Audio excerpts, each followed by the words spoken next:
Isang mapagpalayang araw sa ating lahat. Bago ako magsimula, nais ko munang ipakilala ang aking sarili.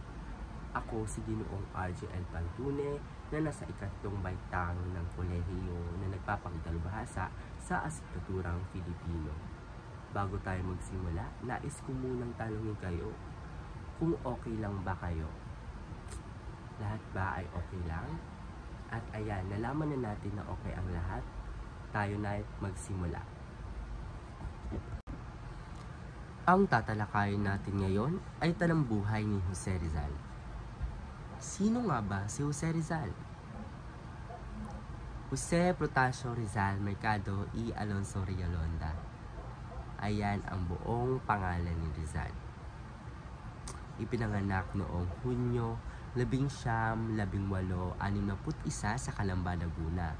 Siya ay isang Pilipinong manggagamot, manunulat, makata at bayani na nanguna sa kilusan para sa kalayaan ng ating bansa mula sa pananakop ng Espanya.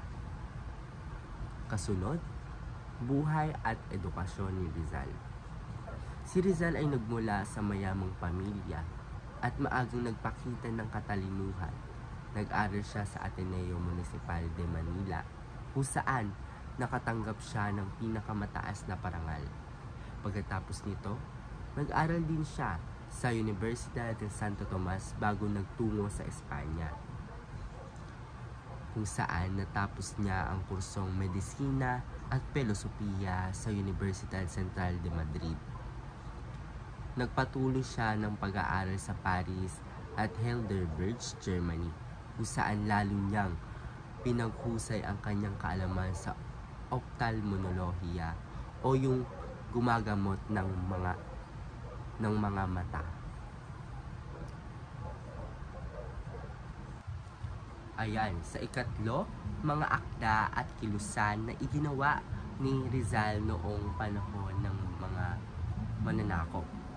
Ang unang nobela na kanyang ginawa ay ang Noli Me Tangere, na may ibig sabihin na wag mo kong salingin, at sa Ingles ay Do Not Touch Me, na ang nilalaman nito ay isiniwalat ang pang-aabuso ng mga Espanyol at ng simbahang Katolika sa Pilipinas.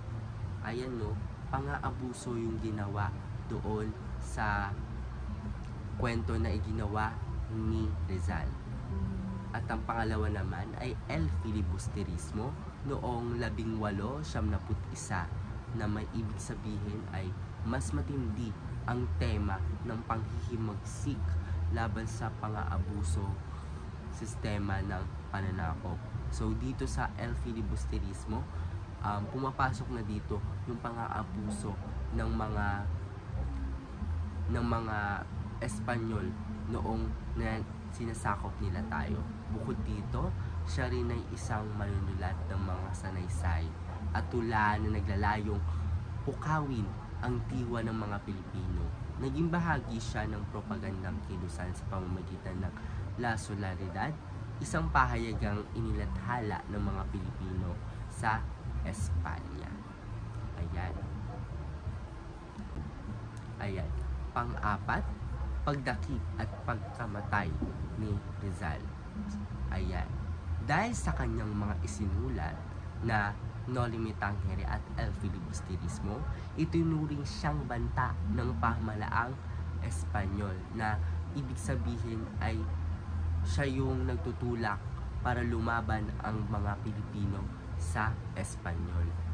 Siya rin ay ipinatapon sa dapitan noong 1872 at nanatili roon hanggang 1876 kung saan tinutulungan niya ang mga tao sa edukasyon at medikal na pangangailangan. Noong Disyembre 30, 1876, si Rizal ay binitay sa Bagong Bayan o ngayon ay mas kilala na siyang Luneta Park matapos paratangan ng sedition at pagtataksil. Bago siya mamatay, isinulat niya ang tulang Me Ultimo Adios, isang pagmamaalam sa kanyang bayan, pamanang iniwan. Ayan ang pagdakip at pagkamatay ni Rizal.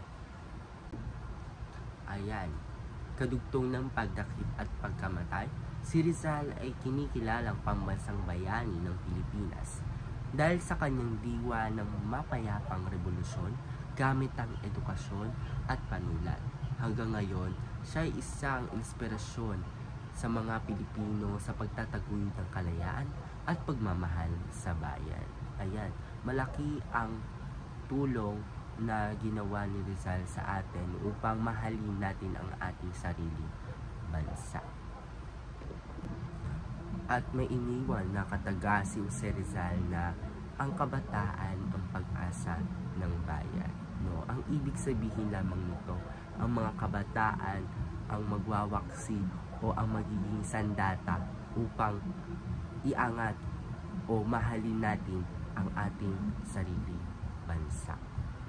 Ayan lamang po at maraming salamat sa pakikinig.